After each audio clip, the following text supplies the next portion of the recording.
Het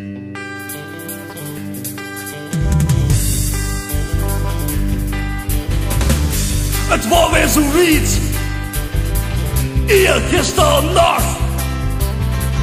Ik had weer veel te veel gezopen. Met al die drank in mijn kut word ik emotioneel. En dan wil ik die geen versieren. Dan kon ik dich weer bellen, midden in de nacht. Midden in de nacht. En die gapste voicemail aanstond, midden in de nacht. Die lul ik dan vol, met een heel lang verhaal. Totdat de voicemail abrupt afbreekt. Dan bel ik weer terug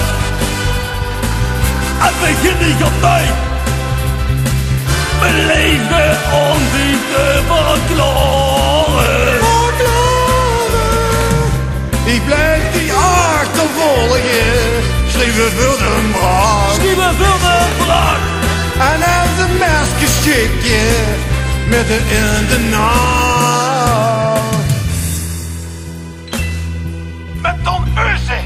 Met Don Euse spreekt ze. Wissen we nog om 2 uur thuis, klojo. Dan kom ik met dich aan de deur staan te schreeuwen. Brali Schöpper, ik sta dich onder de klute.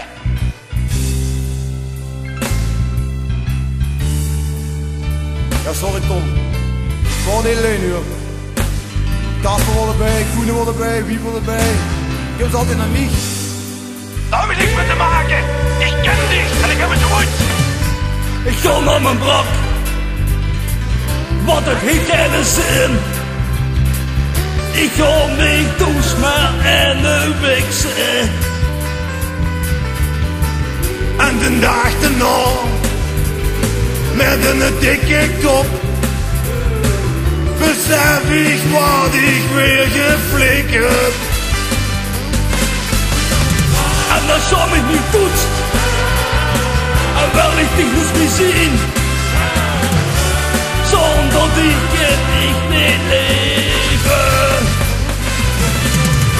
Gewoon gooi voor hem, en wij als niks.